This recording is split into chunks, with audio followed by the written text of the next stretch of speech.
In the previous video, we looked at the definition and some properties of the absolute value concept. Now we're going to look at how to solve equations and inequalities with absolute value. So we're going to look at this shortly, but let's just recap what the definition of the absolute value of x is.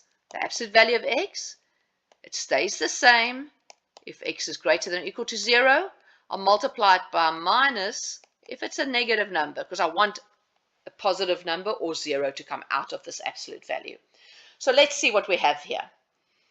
If c is any positive real number, then for any x, the absolute value of x, if I say that's equal to c, that means it's either c or minus c, which makes sense because the absolute value, if I say to you the absolute value of some number x is equal to 5, then I know that number itself was either 5 or it was minus 5. Those are the only options.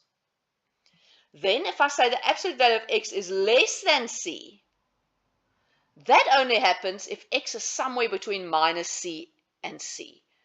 So if I say the absolute value of x is less than 5, that means x is somewhere on the number line between minus 5 and 5. Because for any number between minus 5 and 5, the absolute value of that number will give me something that's less than 5. As soon as I pick something greater than 5, like 10, the absolute value of 10 is not less than 5. Smaller than minus 5, like minus 10, the absolute value of minus 10 is definitely not less than 5. It's 10. So if the absolute value of x is less than a number c, x is between minus c and c. And then similarly, if the absolute value of x is greater than a number c, then x is either less than minus c or greater than c. So let's use the number 5 again. If the absolute value of x is greater than 5, then if I look at the number line, x must either be smaller than minus 5 or greater than 5. If I have any number between minus 5 or 5, the absolute value of that number will be less than or equal to 5. So anything bigger than 5 or smaller than minus 5, the absolute value of that will be greater than 5. So let us use this to try and solve some equations and inequalities. All right. So find all real numbers x for which the following is true. The first one is equality. We like the equalities, they're quick and easy. If the absolute value of 4x minus 2 is equal to 6, that means whatever's in the absolute value signs is either equal to 6 or it's equal to minus 6. Now this word or is very important. You can't say and. There's a big difference between or and and. And if you've done some work on logic, you would know that. Else you need to look at some logic to see why there's such a big difference between or and, but your English language concepts will also be able to explain that to you. Nothing can be equal to 6 and minus 6 at the same time, so it's either 6 or it's minus 6. Now we've got two linear equations to solve it. We're not going to spend too much time on that. That means 4x is equal to 8, so x is equal to 2, or 4x is equal to minus 4, so x is equal to minus 1. So there's two options for x here. Let's look at the next one. The absolute value of 2x plus 6 is less than 4. Now we saw if the absolute value is less than a number, that means whatever's in there is somewhere between 4 and minus 4. So 2x plus 6 is between minus 4 and 4. So it's greater than minus 4 but less than 4. So that's an and. Both hold, so that's why we can write it like that. So now let's solve these inequalities. We subtract 6 everywhere, so I've got minus 10. Is less than 2x is less than minus 2.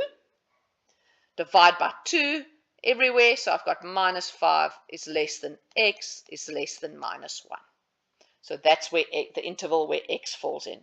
So you can test your answers. Pick some numbers between minus 5 and minus 1 and see if they satisfy the equation.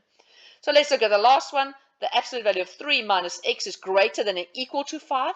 Now, on the previous page, we didn't look at the equal option, but it doesn't change much.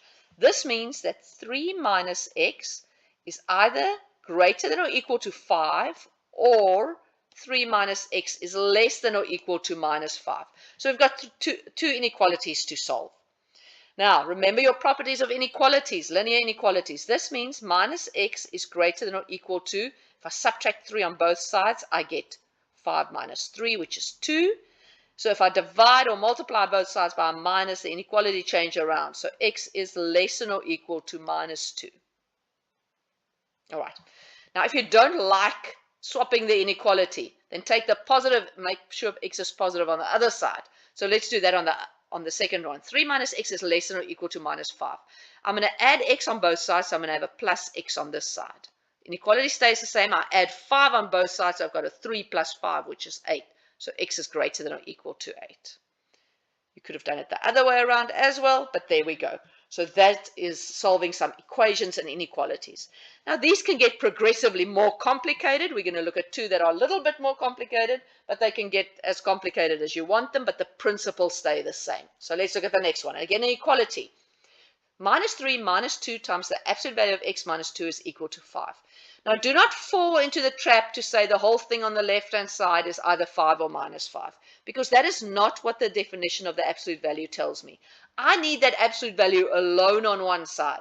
So if I add minus 3 on both sides, I've got minus 2 times the absolute value of x minus 2 is equal to 8. It's still not in the form of the definition, so I need to divide both sides by minus 2. So the absolute value of x minus 2 is equal to minus 4. All right, now I can use my definition. That means the absolute value of x minus 2 is equal to, wait a minute, hopefully alarm bells are going off. When will an absolute value be negative? Never ever. All right, absolute value can never be negative. So whatever's inside here, there's no value for x minus 2 that'll give me a negative answer for an absolute value. So that's a contradiction, will never happen. So there's no solution.